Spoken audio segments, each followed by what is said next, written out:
Pred mnohými rokmi som mal sen. Snívalo sa mi, že plávam v kryštáľovo čistej vode plnej rôznych živočíchov a rastlín.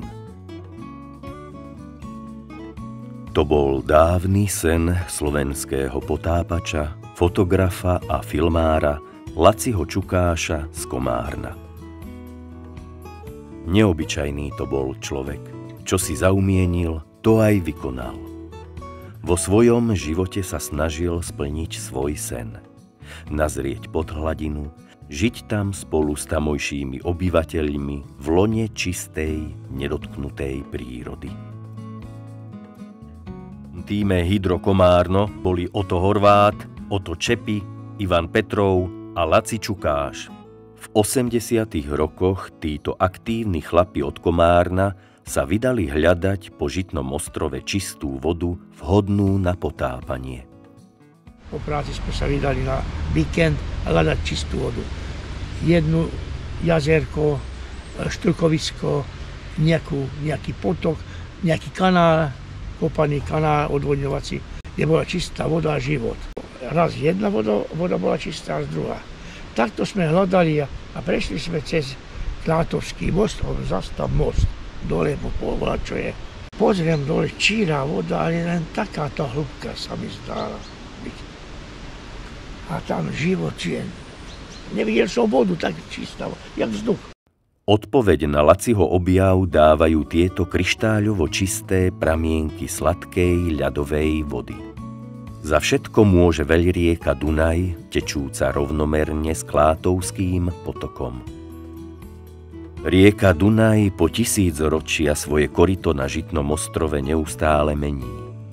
Pri veľkých vodách si nachádzal nové cesty a staré postupne zanášal štrkom a pieskom. Dunaj svojimi priesakmi naplňa obrovské podzemné zásobárne pitnej vody. Sú tu sústredené v štrkových ložiskách až do hĺbky 400 metrov.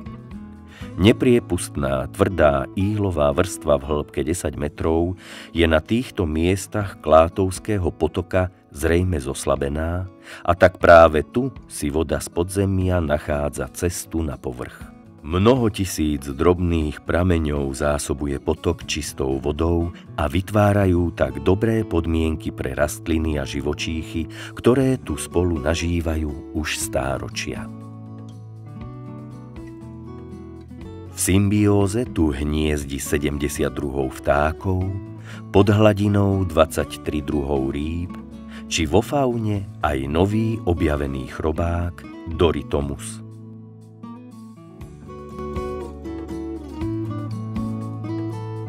Slovensko má dve najčistejšie rieky. Jedna je podzemná rieka Styx v jaskyni Domica, a druhou je Klátovský potok. Klátovský potok v minulých storočiach nazývali Alžbetin potok či rieka. Jeho začiatok je zaznamenávaný v mokradiach v okolí obce Orechová Potôň. V okolí jeho koryta je 13 obcí.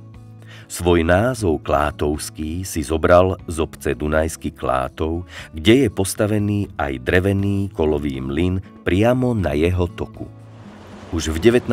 storočí využívali tunajší obyvatelia silu a stálosť jeho prúdu vody, ktorý neúnavne poháňal veľké mlynské koleso. Po prvej svetovej vojne postavil v Dunajskom Klátove Ján Čéfalvaj nový kolový mlyn. Neskôr jeho remeslo prevzal syn Michal a mlel v ňom až do roku 1942. Z budovy mlyna je dnes navštevované múzeum. Dcéra mlynára Michala, pani Ágnes Čéfalvaj, patrí medzi posledných potomkov mlyna a dnes tu sprevádza návštevníkov. Takto spomína na svoje detstvo. Krásna príroda. Tuto vysedávali moji predkovia už pred 100 rokmi. Sem som sa narodila aj ja. Narodili sa aj moje deti, teraz už aj vnúčka. Plávali sme v tej vode, priesvitnej, čistúčkej.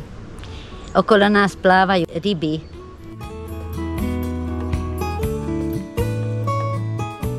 Dúfam, že aj moja vnúčka tu prežije také krásne detstvo, aké som mala ja. To, čo chlapi potápačského tímu Hydro uvideli pod hladinou, je ťažko na súši popísať. Tieto krásne odtiene, hlavne zelenej, plnej živočíchov a prazvláštnych rastlín.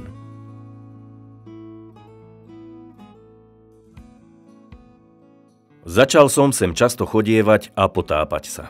Obľúbené mi to bolo miesto. Veď Klátovský potok má viac ako 18 kilometrov a ja som len na začiatku. Čo ma to tu ešte čaká?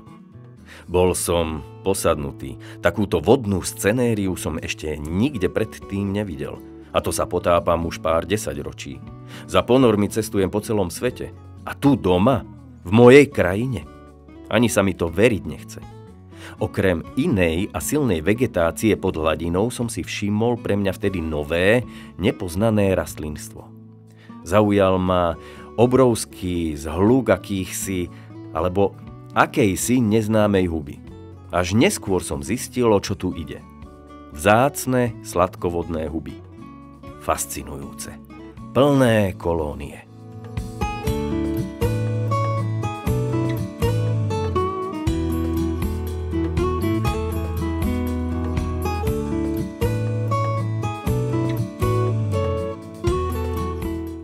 V tom čase Laci neprikladal tomuto objavu veľký význam, no len do určitej doby. Mal som priateľa, volá sa Sergej Gruščenko, výborný fotograf svetový. On sa ma pýtal, že ty si už videl vodnú hubu. Tak som nevedel presne, že čo to je. A že na Bajkalskom jazere rastie najväčšia vodná huba, mi Sergej hovoril. Hovorím, a jak vyzerá? A začal vyprávať. A ja som taký nič už videl tu na Klátovskom potoku. A že tá najväčšia huba je tak veľká, jak stolička. Tak hovorím mu, Sergej, tak ja na budúce ťa zoberiem na Klátovský potok a ti ukážem vodnú hubu, ktorá je väčšia, jak osobné auto.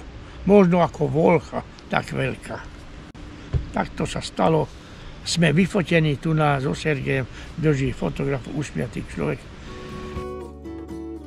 Laci zobral fotoaparát, počkal na vhodné svetlo a začal sa tejto zvláštnej hube viac venovať. Ja nie som hydrobiológ, nie som odborníkom na takéto veci. Sú veci, ktoré sa mi ľúbili, tak som to odfotil, neskôršie nafilmoval a potom sa zistilo, že treba toto je nejaký svetový unikát. Tu na rieka na rovine takto teče. Takto. A okolo dediny. Tak prečo? To sme nevedeli. My sme sa tu nevyznali. No a takto som začal spoznávať túto vodu. A keď som chodil do Amfora klubu, do Budapešti, potápacký klub to bol, oni boli predo mnou v kontakte s Kustom. Tak oni vyprávali, že to Kusto tým tu, Kusto tým tam. Odvtedy pri všetkých ponoroch Laci držal v rukách fotoaparát alebo filmovú kameru. Zaznamenával a veľa publikoval. Jeho obrázky vydávali prestížne svetové a odborné časopisy. Na fotografických výstavách sa Laci vždy umiestňoval na popredných miestach. Jeho fotografie si takto všimol aj Jacques-Yves Cousteau. Cousteau tým, keď sa dobre pamätám, 2 roky pripravil túto akciu, že celý Dunaj chceli sfilmovať a prejsť to za 1 rok. Došli jeden čas do Budapešti a začali tam robiť filmy, zábery o Dunaji. Jacques-Yves Cousteau bol francúzsky námorný dôstojník, prieskumník, ekológ, filmár, fotograf a výskumník.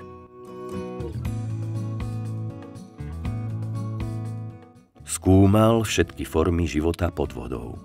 Bojoval za ochranu celého podvodného sveta. Bol členom Francúzskej akadémie. Dožil sa 87 rokov, keď v roku 1997 zomrel v Paríži. Vo svete ostal známy ako kapitán Cousteau. Napísal mnoho kníh, nakrútil viacero filmov a získal aj prestížnu filmovú cenu Americkej akadémie Oscar za najlepší dokumentárny film. Keď si Jacques Cousteau v odbornej literatúre pozrel aj obrázky od Laciho Čukáša z Komárna, zaujala ho oblasť, kde tieto fotografie vznikli. Hľadal odpoveď a tú dostal v maďarskom potápačskom klube Amfora Budapešť. Keďže ja som tam mal nejaké dobré kontakty z Budapešti s Amfora potápačským klubom, tak oni, keď hovorili, že pôjdu teraz na Slovensko, ale tam nikoho nepoznajú. Dostali doporučenie, že nejaký Čukáš z Komárna pozná tú lokalitu, lebo je potápač a tak ďalej. Fotograf, filmár. Zvoní mi telefon a začali francúzsky hovoriť, že oni sú Cousteau tým a od starého, tak ho nazývali, akože svojho šéfa Jacques-Yves Cousteau, kapitána Cousteau, že doporučil mňa, aby som ich tu prevádzal. Hovorím, a kedy by to bolo? No tak čím skorej. No dobre, ale tak nech povie dátum, že... A počkaj, hovorí, my sme v Komárome na hraniciach pod mostom. A on, tak dobre, ja bývam autom, za 5 minút som tam. Tak došli potom za mnou, ku mne a rozprávali sme, ja neviem, pol hodinu možno.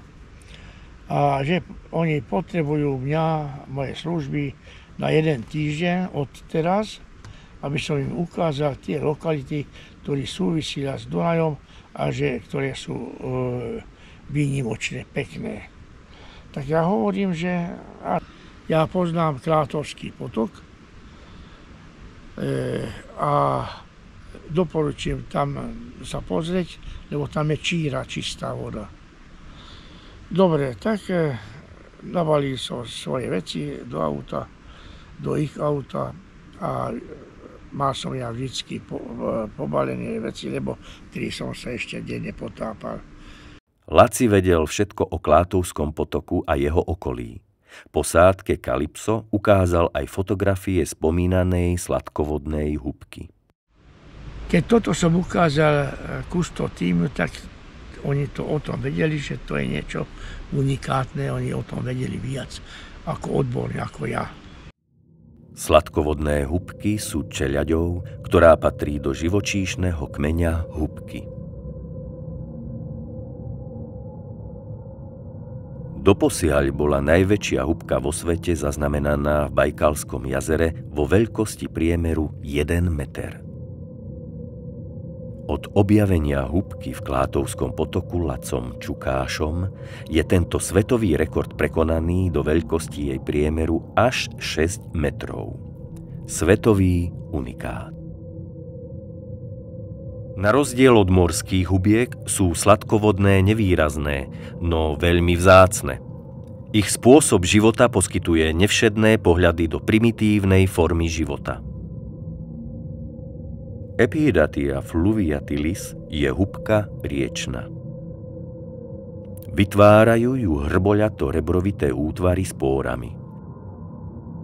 Telo hubiek tvoria tuhé pružné vlákna a spevňujú ho aj vápenité kremičité ihlice s popredkávaným vláknitým spongiom. Ak je kvalita vody dobrá, nehrozí hubkám žiadne nebezpečenstvo.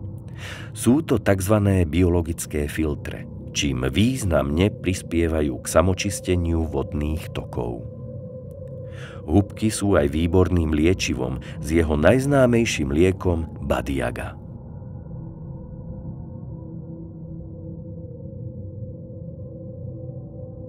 Didier Noiré sa volal ich kameraman a Bertrand Thion bol šéf týmu. Ale hlavne ja som s Didierom komunikoval, lebo on povedal, že kde chce ísť, čo bude filmovať. že on bol na to, akože on držal kameru v ruke. Tak ukázal som mu jedno miesto, doveš ďalšie, čo ešte poznáš, toto miesto, toto, tak 2 dní sme tu chodili, ukazoval som, kde sa potápam, čo som tam videl a tak ďalej. No tak potom tie ďalšie dni už chodil, ideme tam, kde sme boli, vieš, tam, tak skočili. Ja som nemohol s nimi nikdy ísť do vody. Oni išli, akože boli nejakých 6, 7, oni išli do vody, ale oni ma tam nechceli mať v zábere. Oni mali jednotné obleky, neoprény. A všetko aj masku, rovnaku a tak ďalej. No a tak ja som na brehu potom zorganizoval, čo bolo treba. To bola moja práca. A po jednom týždni hovorí, že skončili sme, musíme ísť domov do Paríža. A odišli a asi za 3 dní zvoní telefon. Laco, sme pri moste, dojdi pre nás. A on, ako ste odišli domov? No už tady videli zábery a hovorí, no to nestačí, tam choďte naspäť. Až tým poviem, lebo oni denne komunikovali telefónom. Všetko bol starý zvedavý na to, že čo sa tu deje. Jacques Cousteau si po príchode svojho filmového štábu späť do Paríža pozrel nafilmovaný materiál a keď uvidel tú krásnu podvodnú faunu a flóru z Klátovského potoka, znovu poslal späť celý tím Calypso, aby tam nakrútili všetko ostatné, čo uvidia.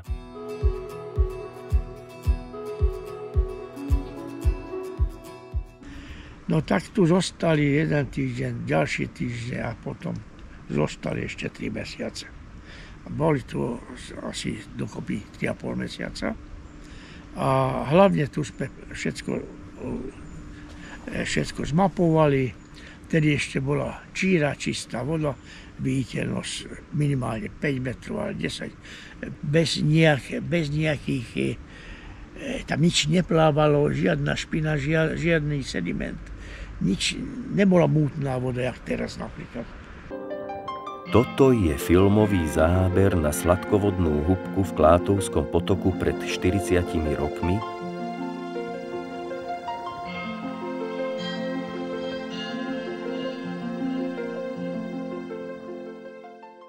A takto na tom istom mieste vyzerá dnes.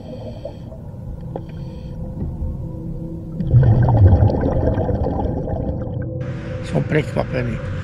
Spadol som na zem, keď som to uvidel. Tu vždycky bola čistá voda. A neteče tá voda. To není prúd. Nebol tu silný prúd, ale tu bolo úzke, tak tu bol prúd.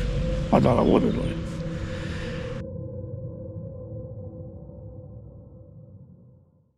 Ten film, čo mali naplánovaný natočiť o Dunaji, od Čierneho lesa až k Čiernemu moru, mal byť dvojdielný filmový seriál, mal byť. Tu natočili zábery za tie 3,5 mesiaca, tak sa im to zmestilo do 4-dielného seriálu. A ešte tie 2 diele predali predtým, jak by začali točiť film vôbec, predali 120 filmovým spoločnostiam vo svete. Účasť svetoznámeho potápačského tímu, aký bol Calypso, vyvolalo v obci Dunajských Klátov veľkú senzáciu. Obyvatelia sa schádzali na brehoch Klátovského potoka a pozorovali filmový štáb Calypsa pri práci. Bola to pre nich veľká udalosť. Každý hľadal medzi členmi tímu kapitána Jacquesa Cousteau. Vzniklo tak viacero historiek. Hovorilo sa, že tu bol aj pán Cousteau vo februári, predtým, s nejakým pánom. Aj predtým? Áno, pred natočením, že vraj bol, ale dobre. Že nemal červenú čapicu, to je jedna vec. A možno, že sú to len samé mýty, že tu bol, neviem. Ja som ho takto osobne nestretol. Len to, že keď prišla potom celá posádka Calypsa, tak to bolo niečo unikátne v Klátove, že títo ľudia trafili práve na našu vodu. To bolo krása. Je to také zaujímavé, vieš. Áno, zaujímavé keby je. tu bol, keby tu stál na našom moste, proste to je hneď také. Doletel sem so svojím 12-ročným synom a je to tak, že mi to hovoril Didier.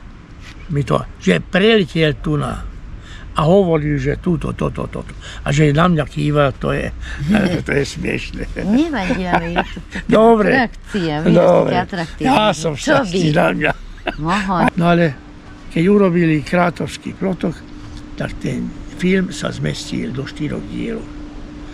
A mňa odmenili červenou čapičkou za 3,5-mesačnú prácu. Čo nedávali nikomu, len do svojho týmu. Ale fakticky tie mesiace ja som viedol tú skupinu. Keď som povedal, toto, čo tu je, tak oni si potom len vyberali. Klátovský potok či rameno je pravostranný prítok Malého Dunaja a taktiež od roku 1993 národná prírodná rezervácia i územie európskeho významu. Jeho plocha 306,4 hektárov ochraňuje biotopy lužných, vrbovo-topoľových a jelšových lesov, prírodzených eutrofných a mezotrofných stojatých vôd s vegetáciou plávajúcich alebo ponorených cievnatých rastlín typu Magnopotamion alebo Hydrocharition. Klátovské rameno je zaradené do 5. stupňa ochrany. V Klátovskom ramene a jeho okolí žijú viaceré vzácne a chránené živočíšne druhy. Vodnému rastlinstvu sa nevyrovná v strednej Európe žiadny potok ani rieka.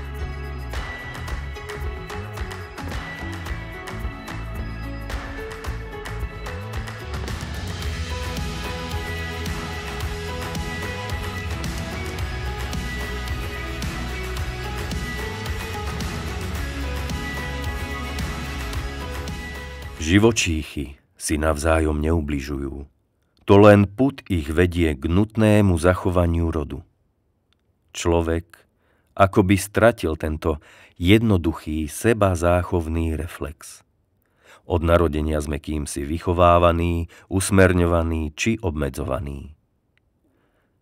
Konáme a žijeme v týchto koľajách a je už iba málo ľudí, čo si uvedomujú, ako ďaleko sme sa vzdialili od prírody a zdravého rozumu. Laci Čukáš, Potápač.